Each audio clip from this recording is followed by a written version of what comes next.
연체 예방 비법에 대해서 말씀드렸고요.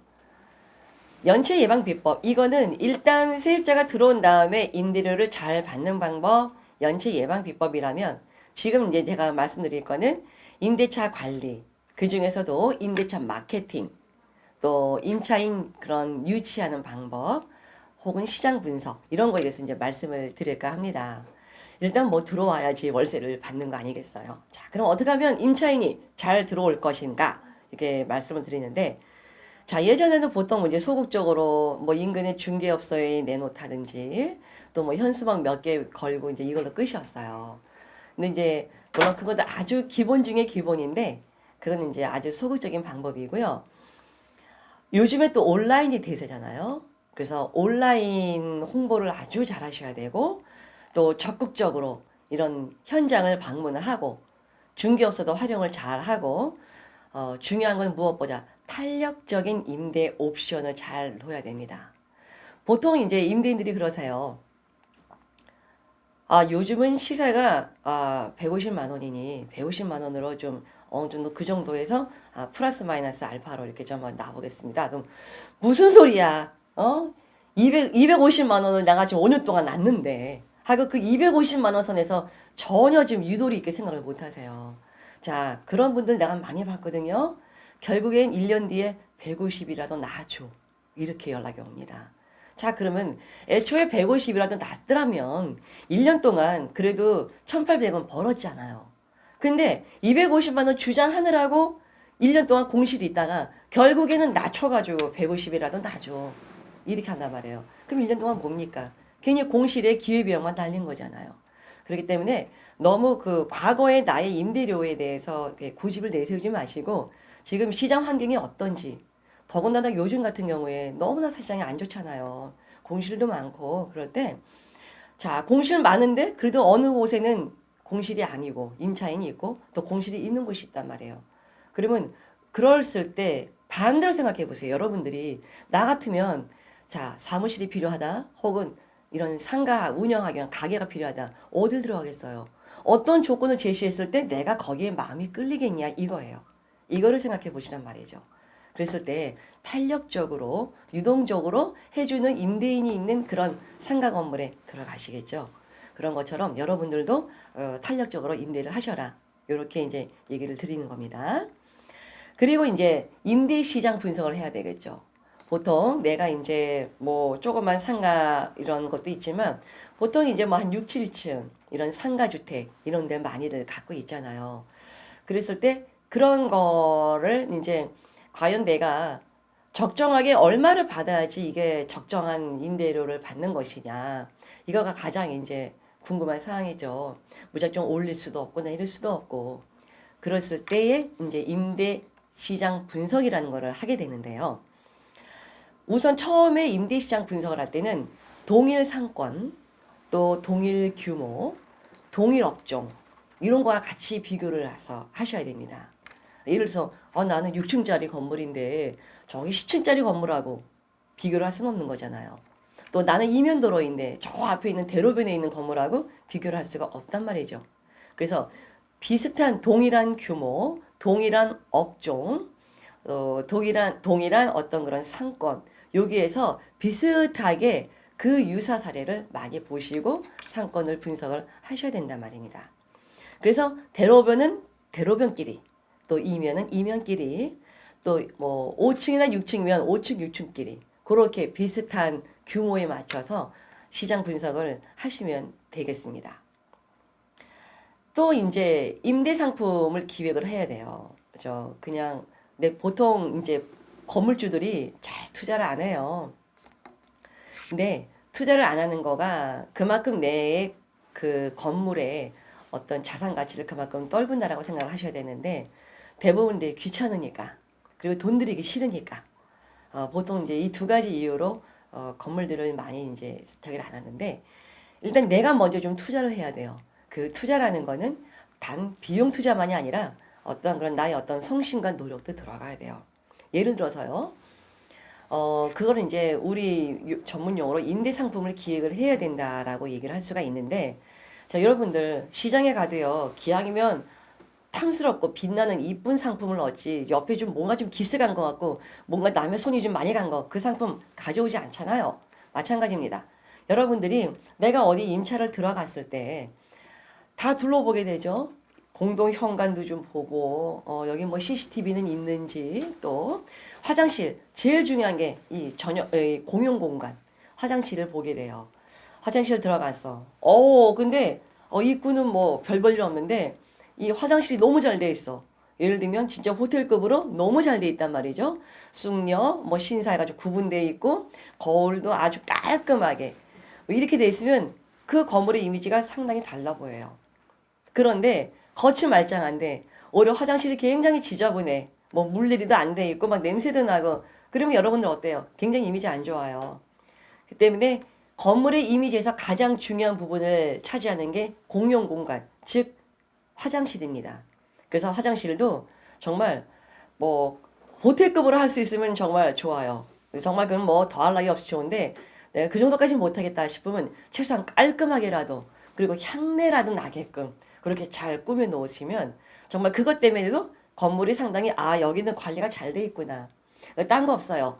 화장실과 복도 또 계단 이것만 깔끔하게 잘 되고 하다못해 예쁜 그림이라도 잘 걸려 있으면 이 건물은 상당히 신경을 많이 쓰고 있네. 관리가 잘 돼 있네. 이렇게 이미지가 좋아요.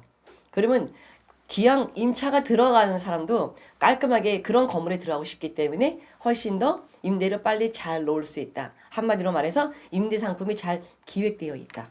이렇게 볼 수가 있습니다. 또 이사 나간 후에 뭐 오피스가 됐든 그게 뭐 집이라면 방이 됐든 또 오피스텔 또 뭐 상가 같은 데라도 보면은 이사 나가면 굉장히 막 이런 뭐 전깃줄 뭐 각종 쓰레기 너부러져 있어요. 그런 것도 그 주인이 알아서 청소가 좀 깔끔하게 되어 있으면 한번 보러 와서도 깨끗한 거는 당연한 거지만 깨끗한 거가 마음속에선 상당히 마음의 비중을 많이 차지합니다. 그래서 꼭 이사 나간 후에 호실은 꼭 청소를 해 놓으시라는 거 강조를 하고요.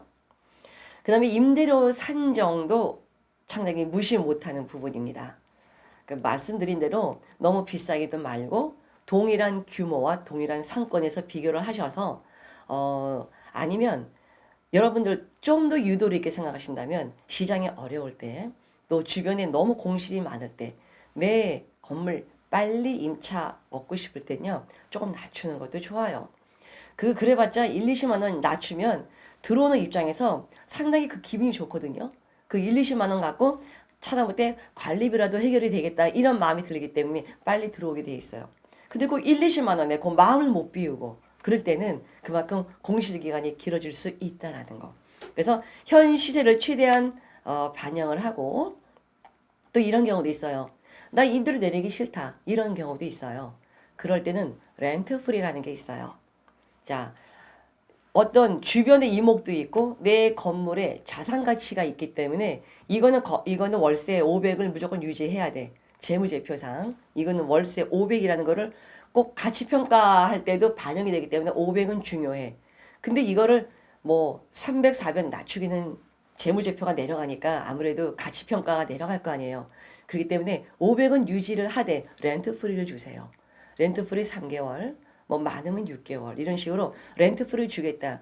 그러면 들어오는 입장에서는 500만 원이지만 렌트 프리가 6개월이면 250만 원 나가는 꼴이구나 이렇게 생각을 하기 때문에 내 건물의 평가 가치를 낮추고는 싶지 않으나 내가 탄력적으로 놓고 싶을 때는 렌트 프리를 많이 주시면 된다. 이렇게 말씀을 드리겠습니다. 또 임차인의 적합도 분석도 많이 중요해요. 자, 임차인 적합도라는 거는 뭐냐면은 어떤 그런 업종의 건전성 이런 것도 중요하죠. 예를 들면 이게 무슨 뭐 너무나 좀 대표적인 유흥업소인지 뭐 이런 거 또 뭐 타로점 점 보는데 이런 거 있잖아요. 이런데 뭐 종교시설 이런 데는 좀 여러분들이 많이 좀 고심을 해야 될 부분입니다. 흔히 뭐 종교시설 같은 경우는 또 혐오시설은 아닌데 혐오시설에 좀 들어가요. 이미지적으로도. 그렇기 때문에 유흥업소 같은 거는 왜 유흥업소 같은 거를 하지 말라 그러냐면은 요즘에도 사실 그런 데가 많아요. 뭐 특히 뭐 지하에 무슨 뭐 단란주점, 또 뭐 노래방 이런 데는 막 팔뚝에 문신하고 인상 안 좋고 흔히 말하는 우리가 말하는 막 주먹도 쓰고 예를 들면 이런 사람들이잖아요. 이런 분들이 많이 껴있는 경우가 상당히 많이 있어요. 그렇기 때문에 그 유흥업소가 나빠서가 아니라 유흥업소에는 그런 분들이 많이 있다 보니 아무래도 조금 임대를 놓는 입장에서는 조금 유주의해야 될 부분이라고 볼 수가 있고, 특히 교회가 들어가 있는 건물은 매도할 때 상당히 힘듭니다. 그래서 교회 뭐 교회가 이제 오래 있으면 교회 같은 게 이제 좋은 건 오래는 있어요. 오래 있는데 팔 때 상당히 좀 교회가 있으면 이상하게 좀 매매가 참 어려운 그런 단점이 있으니 그런 것도 좀 유념해 두시면 되겠고요. 또 임차인 회사를 확인하는 게 중요합니다. 임차인 회사. 보통 이제 왜 이런 사무실 공간 같은 거를 임차를 얻을 때는 대표가 나오지 않아요. 보통 뭐 이런 총무팀에 이런 이제 말단 직원들이 나와서 이제 사무실 임차를 얻을 거를 보기 때문에 그럴 때는 이제 이 명함을 받아두시고 꼭 한번 그 명함의 주소에 있는 그 임차인 회사를 직접 한번 가보시는 게 좋아요. 그래서 임차인 그 대표가 어떤 사람인지도 한번 직접 눈으로 보는 것도 중요하고, 그 임차인 회사 대표가 어떠한 그런 그 신뢰성이 있는지 이런 것도 유념하실 필요가 있어요. 근데 보통 막 이제 그 뭐 금융회사다, 뭐 IT 회사다 이렇지만은 실제로 가보면 그렇지 않은, 유사한데 실제로는 그런 것이 아닌 이런 경우도 많기 때문에 그 임차인 회사는 꼭 한번 찾아가 보시는 것도 중요한 포인트다. 이렇게 볼 수가 있습니다. 또 아니면은 그 전 건물에서 임대료를 못 내서 쫓겨나는 임차인들도 많아요. 쫓겨난 임차인이 많기 때문에 그 사람들이 일로 빨리 옮겨서 그런 경우도 많아요. 심지어 이런 사무실을 얻는 경우에도 우리는 회사가 워낙 안 탄탄하기 때문에 보증금 이런 목돈을 많이 넣는 것보다는 월세를 좀 많이 드리겠다. 그러니 전세 보증금을 좀 낮춰라. 이럴 수가 있게요. 그럴 때는 전세금 보증금 낮추고 뭐 월세 많이 올린다. 이럴 때는 미납될 확률이 많이 커요. 그래서 그런 것도 미리 알아두시고, 또 요런 그런 임차인 회사 중에는 전 건물에서 월세를 못 내서라든가 어떠한 이유로라든 그 건물에서 빨리 나오거나 쫓겨나야 되는 경우가 있어요. 그럴 때도 있기 때문에 꼭 그 현장에 직접 찾아가 보시라는 거 확인을 내 눈으로 하라. 저는 이렇게 말씀을 드리겠습니다. 3번 임대료 지불 능력 확인. 예, 제가 말씀드렸죠. 보통 보증금비를 낮추고 월세 올리는 거 연체 가능성이 상당히 높습니다. 그리고 임차인의 어떤 태도나 얼굴 인상 같은 거, 뭐 험악하다든지, 물론 인상으로 내가 뭐 이렇게 그 평가하는 건 아니지만은 그래도 뭐 문신이 있다거나 이럴 때 내가 그것이 그 임차인을 내가 감당을 할 수 있는가, 이런 것도 여러분들이 사전에 꼭 점검을 해보시라. 그렇게 말씀을 드리는 겁니다. 자, 그러면 이제 상권, 우리가 흔히 말하는 상권을 얘기를 많이 하죠.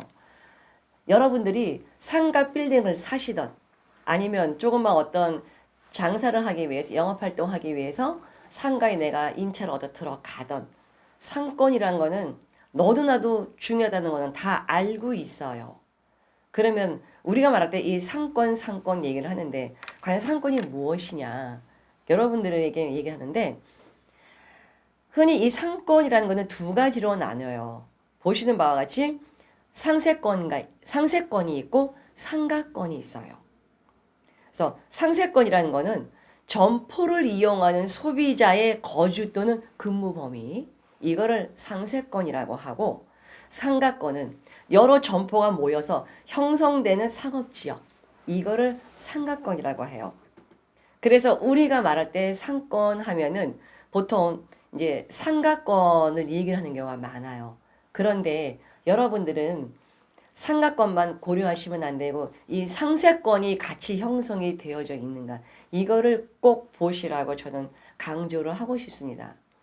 흔히 여러분들이 가보죠. 그러면 여기 상권이 좋다. 그 상권이 좋다가 뭐야? 상권이 많이 밀집돼 있으면 상권이 좋다라고 얘기합니다. 자, 그러면 상권이 과연 밀집만 되어 있다고 상권이 좋은 걸까요?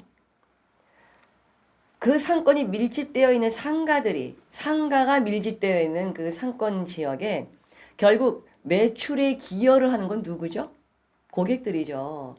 그러면 매출액에 기여를 하는 고객들이 많이 오는지, 그 매출에 기여하는 고객들이 거기에 역시 많이 분포되어 있는지, 함께 이게 있는지, 이거를 보셔야지. 그걸 안 보고, 여기 상가가 많이 있구나. 상권이 좋네. 이렇게 보실 게 아니라는 겁니다.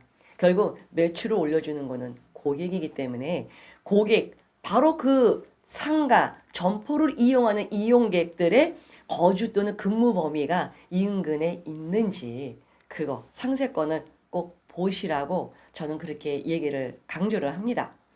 자, 그래서 제가 이렇게 정리를 했어요. 상권이란 점포의 세력이 미치는 범위입니다.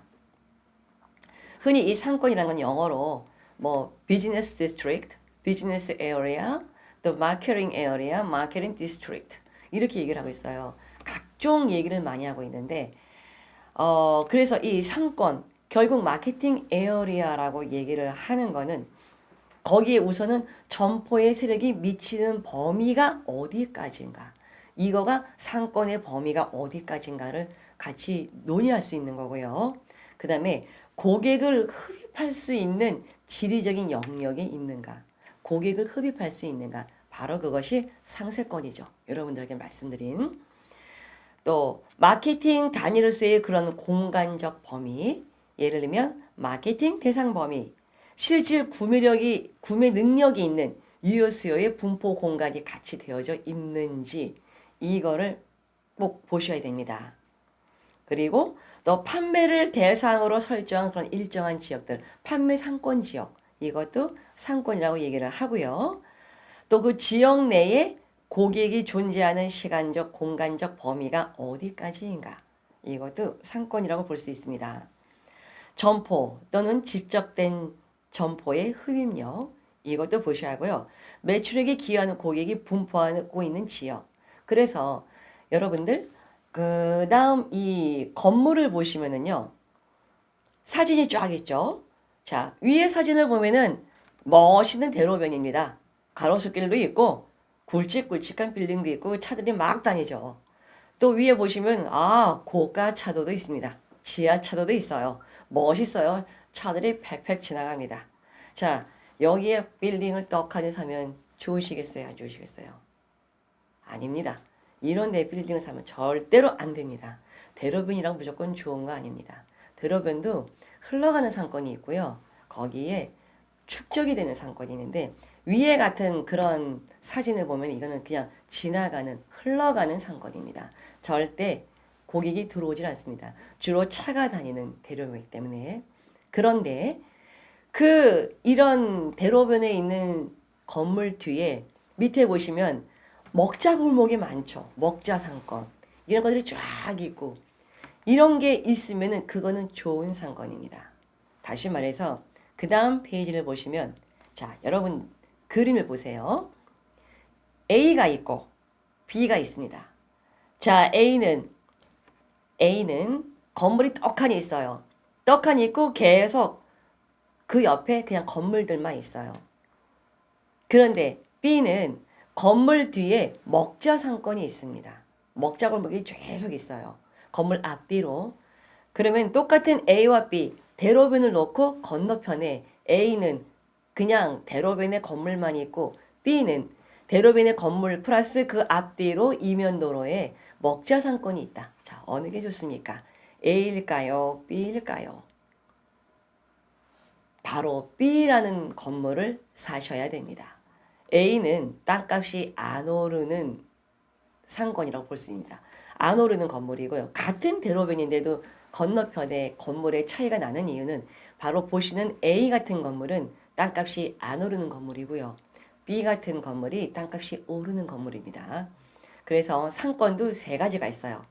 대로변에 있는 것은 판매 상권, 이면도로에 있는 것은 먹자 상권, 골목에 있는 것은 주택 상권입니다. 그래서 대로변과 이면 먹자 상권까지 같이 분포되어 있을 때 바로 그것은 땅값이 오르는데 바로 A 같은 경우 대로변인데 왜 안 되지? 땅값이 안 올라요. 그런 걸로 우리가 속된 말로 도둑 상권이라 그래요. 딱 보면 좋아 보이나 딴 것이 죽으라고 안 오르는데 이런 데는 사시면 안 된다는 거죠. 그래서 사실 때는 같은 대로변이라도 건물 A냐 B냐 따라서 B 같은 건물을 사야지 향후 미래 가치가 있는 건물을 샀다라고 보실 수가 있습니다. 자, 그러면은 공실 그런 건물을 사가지고 임대료 연체 예방도 됐고 또 공실 나갔어요.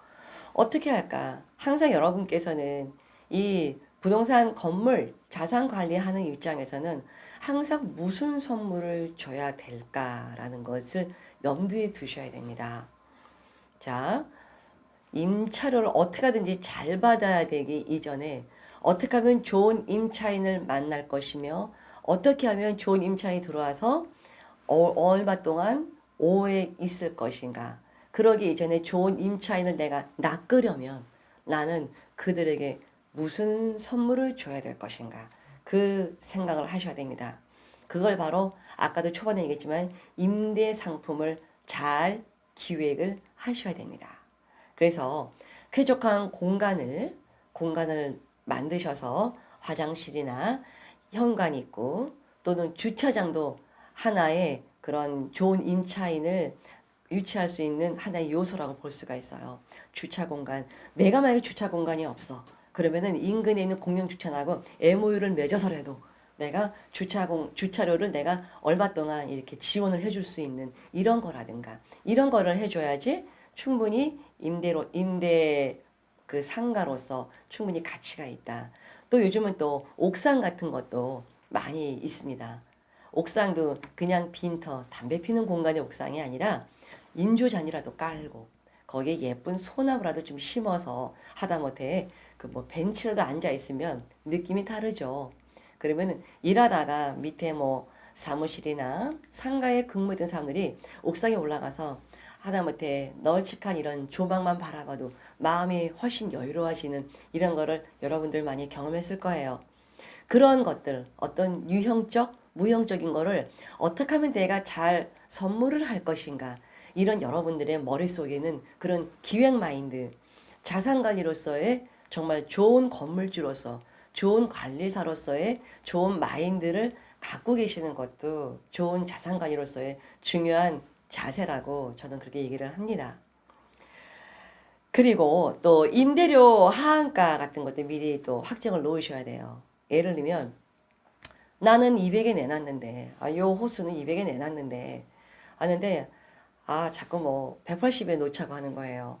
근데 나는 200이어야 되는데 근데 갑자기 180에 놓겠다 하면은 당황할 수가 있어요. 그러면 난 안 된다. 난 200이 된다 하면 헤어지죠. 그러면 그다음부터는 그 사무실이나 그 상가는 얼마 동안 공실이 이어질지는 아무도 모르는 거예요. 이게 살아 주거 공간 같은 어떤 주거용 뭐 오피스텔이나 아파트 같은 거랑 달리 이런 상가나 오피스는 정말 드물게 와요. 자주 오는 주거용과 달리 드물게 오기 때문에 웬만하면은 이런 매수자든 임차인이 왔을 때 한마디로 임자가 있을 때 가급적이면은 놓으시는 게 가장 현명합니다. 그 사람을 놓쳐서 놓친 고기 아까워하거나 진짜 예상 밖으로 6개월, 1년 동안 공실이 있는 거를 저는 경험자로서 너무나 많이 봤기 때문에 가급적이면 이거는 주거용이 아니라는 거. 그렇기 때문에 상가, 상업용이기 때문에 거기에 맞는 임자가 왔을 때 가급적이면 빨리 놓는 것이 가장 그나마 현명하다라고 저는 충분히 말씀을 드릴 수가 있어요. 그래서 나는 200으로 계속 나와왔고 200을 마음먹고 있는데 180에 놓쳐 있을 때 미리 준비되어 있는 사람은 한번 고민해 보는 척 하면서 그렇게 하자라고 합니다. 그 얘기는 뭐냐면 내 마음속에 최저 마지노선을 갖고 계시는 얘기예요. 나는 200이지만 물론 더 받은 건 난 얘기를 안 할게요. 근데 최소 170까지는 나는 그래도 마음속에 갖고 하한가를 정해놓고 170까지는 그래도 용인을 해야지. 이렇게 마음을 먹어놓은 사람은 180에 놓쳐라고 이렇게 딱 제갔을 때 그냥 쇼맨십으로 고민하는 척하지만 그러시죠. 이렇게 하는 경우가 있는데 그 마음의 하한가를 준비를 안 해놓은 사람들은 무조건 안 된다라고 합니다. 그러다 결국 후회하고 이제 이런 일이 발생하기 때문에 나름대로 임대료 하한가도 좀 정해 놓으시라 저는 이렇게 얘기를 합니다. 그리고 렌트 프리도 잘 적절하게 제공을 해주시고요. 그럼 예를 들어 아까처럼 난 200인데 180 그러지 마시고 200에 들어오세요. 단 내가 뭐 인테리어 기간 보름이나 한 달 정도는 제가 렌트 프리로 드리겠습니다. 이렇게 하면 굉장히 기분이 좋죠. 그것도 하나의 임차인에게 주는 선물이에요. 그러면 들어온 사람 기분 좋게 들어와서 또 임대를 오랫동안 놓을 수가 있는 거고요. 그렇습니다. 그래서 항상 여러분들은 자산 관리자로서 내가 조그만 건물이든 그런 말 있잖아요. 조물주의 건물주라고. 자, 그 건물주, 내가 건물을 사서 건물주가 됐을 때 정말 좋은 그런 나 역시도 이런 국민을 위해, 세입자를 위해, 주민을 위해 나는 무엇을 줄 것인가 한번 여러분께서 먼저 생각을 해 놓으시고 좋은 임대 상품을 기획을 잘 하셔가지고요. 정말 공실이 없고 연체 없는 임대료를 잘 받으셔서 여러분이 갖고 계시는 자산 가치가 많이 올라갈 수 있는 그런 가치 좋은 건물을 많이 관리하시면 좋겠습니다. 자, 그래서 오늘은 저의 강의 부동산 자산 관리의 전략 비법을 여러분들에게 말씀을 드렸습니다. 또 언제든지 여러분께서 항상 이렇게 궁금하신 거 있으면 또 여러분께 언젠가 제가 또 강의할 기회가 있겠죠. 그때 또 지금 말씀 못한 좋은 강의 내용을 여러분들에게 드릴까 합니다. 자, 들어주신 여러분 감사합니다.